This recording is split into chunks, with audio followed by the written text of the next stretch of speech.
mes chéris, je vous relate 3 épisodes, 3 anecdotes qui sont dans mon premier tome, Les Mémoires de la maîtresse. Pour ceux et celles qui ne le savent pas, j'ai été notaire pendant 31 ans et j'ai écrit des anecdotes qui se sont réellement passées dans mon bureau au cours de ces 31 années-là. J'ai choisi aujourd'hui 3 histoires pour montrer que chaque personne est unique. Mais ça fait une belle diversité dans un bureau de notaire. Alors, je vous relate ces 3 histoires-là parce que ça me fait rire. Et là, vous devez savoir que ces histoires-là ont été écrites en 2015. OK? Toujours 2015, édité et publié en 2016. Dernière histoire. Ça me fait rire parce que moi, je les connais pour vrai, ces gens-là. Puis là, j'ai camouflé tous les noms puis tout, là. Hein? Et je vous la lis telle quelle. Mais moi, dans ma tête, j'ai l'image là, du gars là, dont je vais vous parler. Là. Monsieur Messier. Monsieur Messier est un homme de 28 ans, de la génération Y, que je connais depuis qu'il est tout petit. Beau bonhomme, le genre qui pourrait faire des publicités de bobettes pour hommes dans les revues. Je ne l'ai pas vu tout nu, là, on s'entend, mais je l'imagine. Il siège sur plusieurs conseils d'administration d'organismes communautaires, père de 5 enfants et homme d'affaires en devenir et très dévoué pour sa municipalité. C'est un homme de famille, puisqu'il a 12 frères et sœurs, ce qui est peu courant dans notre vie d'aujourd'hui. Vous savez, lorsque vous croyez connaître quelqu'un, mais que finalement il est très différent de votre impression, penser qu'une personne est un bon citoyen parce qu'il vient d'une bonne famille et qu'il a reçu toute l'éducation nécessaire est, à mon avis, normal. Mais il arrive parfois qu'au final, on peut être déçu de constater que cette personne est tout le contraire. Eh bien, c'est ce que j'ai vécu avec M. Messier. Ainsi, un jour, il m'appelle en s'adressant à moi avec sa bonne humeur légendaire. « Bonjour Marie, comment ça coûte pour faire une nouvelle hypothèque sur ma maison? » Et moi, de répondre à sa question le plus simplement du monde en sachant qu'il est déjà propriétaire. Les honoraires incluant les frais et les taxes pour la nouvelle hypothèque et la quittance, parce qu'il faut faire une quittance de l'hypothèque antérieure, s'élève en tout à 1407,91 $. 1407,91 $. Sa réaction a été tellement vive, il me cria enragé. « Quoi? C'est donc bien cher ton affaire. C'est juste pour changer un chiffre dans le contrat. C'est pas bien compliqué, ça. À la limite, je pourrais le faire moi-même. » Moi, quand il m'a dit ça, à la limite, je pourrais le faire moi-même, là. Écoute, j'ai eu envie de rire, mais là, par respect, je ne l'ai pas fait. Mais c'était comme, hein? À la limite, je pourrais le faire moi-même. Sa réplique m'a vraiment surprise, le connaissant comme un homme généralement assez réservé. C'était la première fois que je me faisais dire une chose pareille. À ses yeux, ma profession ne valait pas grand-chose.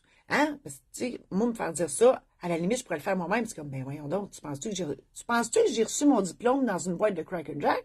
Christy, puis à cette époque-là, ça faisait 15 ans que je pratiquais, là. Fait que c'est comme, je pouvais pas croire que ce gars-là me dise ça parce que c'est une bonne personne. C'est ce que je pensais. C'est encore une bonne personne, là. Mais pour lui, là, c'était comme, ben voyons donc, tu fais ça, mais c'est. En tout cas, tu comprends?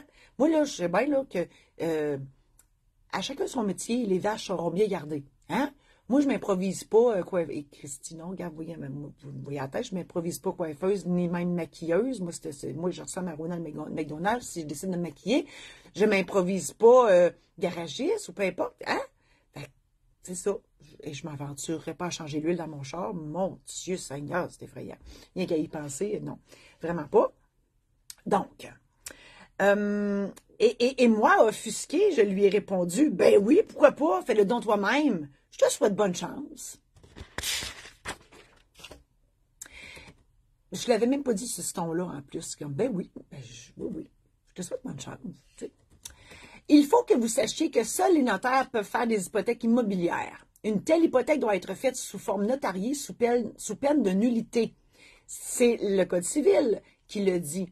C'est donc dire que l'avenir de notre profession tient, entre autres, à cet article. Effectivement, il y a 2 articles qui, à ma mémoire, là, parce que ça fait un petit bout de temps, il y a 2 articles qui nous tiennent en vie, les notaires.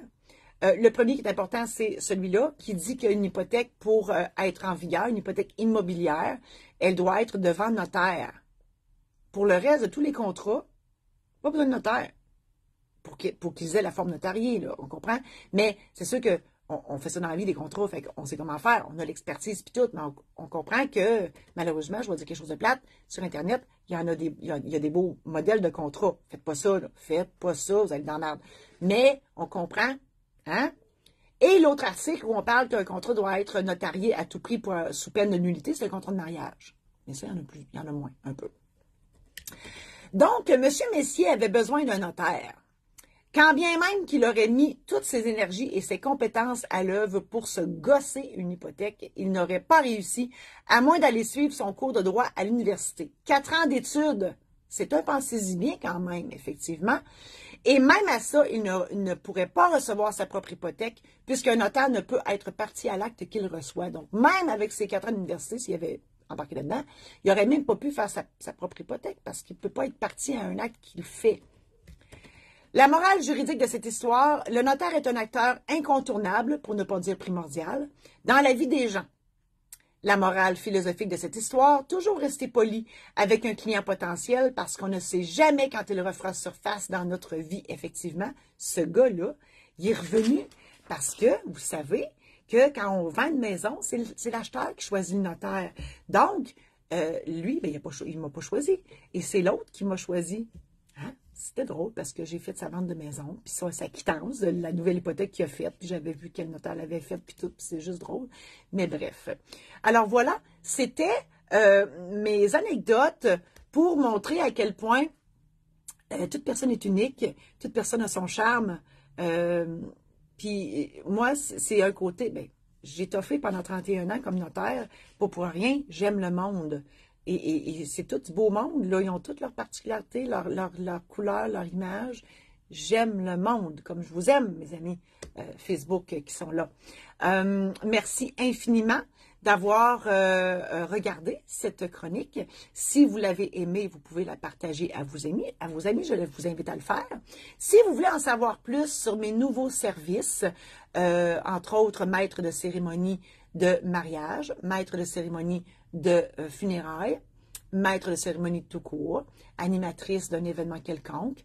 J'écris des biographies, d'autres ouvrages aussi, des guides. Je vais lancer la semaine prochaine un guide sur la prévention du suicide.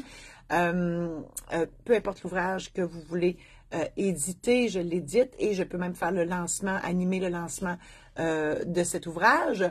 Je fais aussi j'offre des programmes en ligne de mon ancienne vie de notaire. Qu'est-ce que je fais à part de ça? Il y a des petites choses, là. Chaque matin, moi, je publie un petit mot drôle. J'avais commencé ça dans la pandémie parce que je me disais, qu'est-ce que je ferais, moi, pour rendre les gens, en tout cas, faire sourire les gens durant la pandémie. Et j'ai commencé ça et je n'ai jamais arrêté depuis. Donc, à chaque jour, je me fais un devoir de publier un mot drôle. Et ces mots-là, j'ai décidé d'en faire un produit que vous pouvez acheter. Entre autres, si vous avez une salle d'attente, hein, des fois, les gens, ils pognent les nerfs dans les salles d'attente parce que ça prend trop de temps, puis vous autres, ben, vous êtes occupés à donner un soin à une autre personne parce que vous préoccupez de vos clients, vous prenez tout le temps nécessaire, puis là, ben, celui ou celle qui attend dans la salle d'attente pogne les nerfs. Moi, je vous offre ces cartes sourires-là que vous pouvez mettre dans un cadre numérique ou dans l'écran, parce que beaucoup, comme les dentistes, vous avez déjà l'écran prévu à cet effet. Vous pouvez mettre ça là et ça désamorce un paquet de frustration qui pourrait arriver avec l'impatience. Je sais, j'en sais quelque chose. Donc, les gens, ils lisent, tu sais, ça passe là, sur l'écran. Ils lisent ça, puis vous pouvez pas faire, tu sais, le monde ne peut pas faire plus que sourire. Donc, ça fait passer le temps, puis ça rend les gens heureux. Voilà. Alors, c'est une chose que vous pouvez vous procurer. Et toujours sur l'onglet boutique, sur le marie-josée-saint-laurent.com, vous pouvez vous procurer mes livres, entre autres, les mémoires de la maîtresse, tome 1, la maîtresse récidive, tome 2, et les secrets de la maîtresse, tome 3. Il y en a plein d'autres sur l'onglet boutique. Alors voilà. Merci infiniment d'avoir été là. Je vous dis à la semaine prochaine.